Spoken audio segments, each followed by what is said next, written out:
Good afternoon, and thank you, Hannah. One of the most interesting news here in Basak, Lapu-Lapu City is that there are many people making a literary analysis to the poem entitled The Parliament of Fools.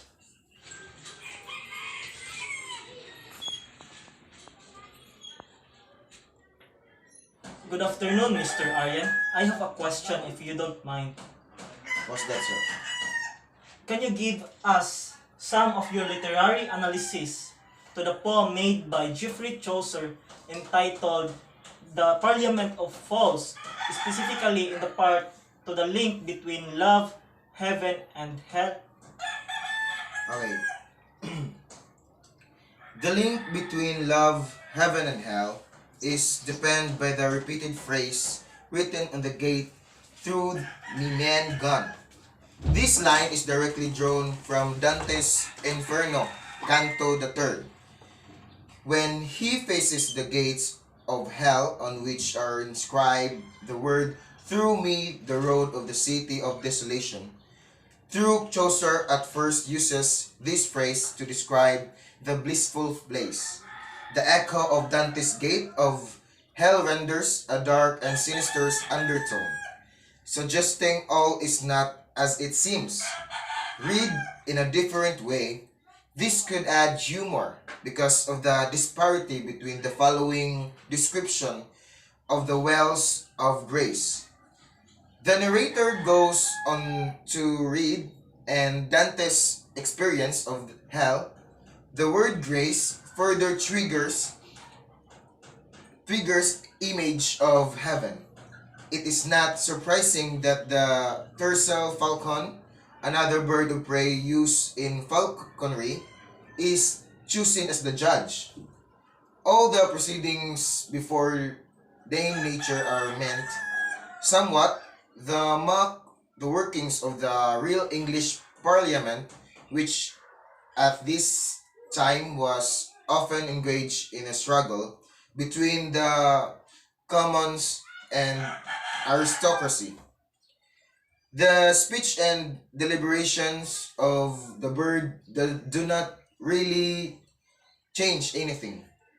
Note that the English term parliament, based on a root word meaning talk, was new in the 13th century. Rhetoric, liable as it is, has usually been subordinated to philosophy. So, reinforcing the link is the description of the birds later on the poem. The noise of fools, which so loud wrong, is reminiscent of the animalistic, almost bird-like imaginary Dante described the horror flapping round my head, in reference to the soul stuck between heaven and hell. This served to reinforce the view that Chaucer sets forward of love as a gateway to either happiness or desolation, with the birds choosing their lovers, perhaps, representing the soul lost between heaven and hell, emphasizing the gates. Assurance that love can lead to either gladness or sorrow. Thank you, Mr. Aryan, for imparting some of your literary analysis for us.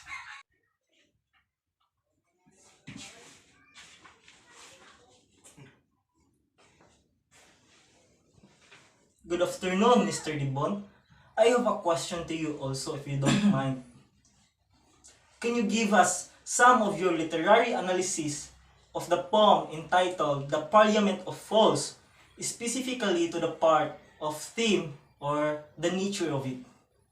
In the Parliament of Falls, the theme of nature or the lack of it is also a thread that runs through these paragraphs. And indeed, through the entire poem, the use of the phrase green and lusty May to describe the garden of love in cities, image of fertility and springtime. and is also reminiscent of Troilus and Cressida and the Night Tale, in which the month of May plays an important role. The word green is repeated from just one paragraph before.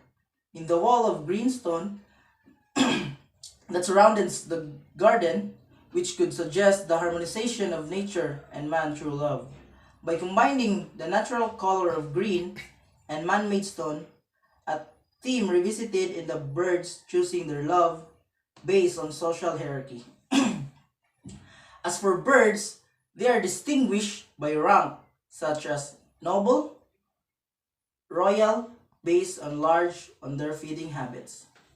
With the seed-eating birds at the bottom, just as medieval society was divided by rank, since birds of prey, goshawks, merlins, gerfalcons, and eagles were used in falconry as hunting birds by nobility, while certain species, some eagles and gerfalcons, were reserved for use by people only on the highest rank. It is not surprising that Chaucer would put the birds of prey in the top ranks of birds. Taken literally, ranking birds would seem a bit ridiculous.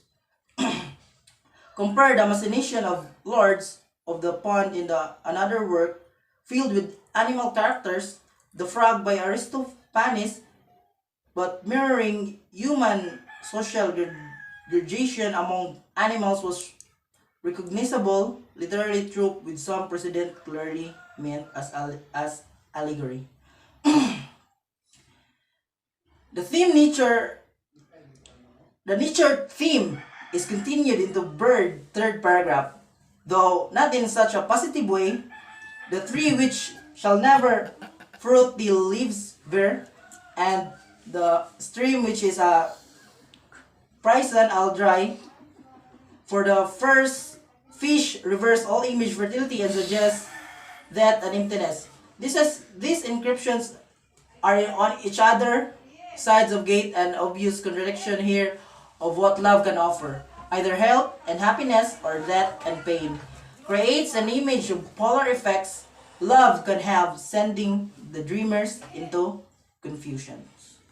All of those ideas coming from different individuals are the literary analysis of the poem entitled The Parliament of Fools. Once again, this is Joshua A. Avenido, your literature news update from Basak, Lapu-Lapu City. Hana?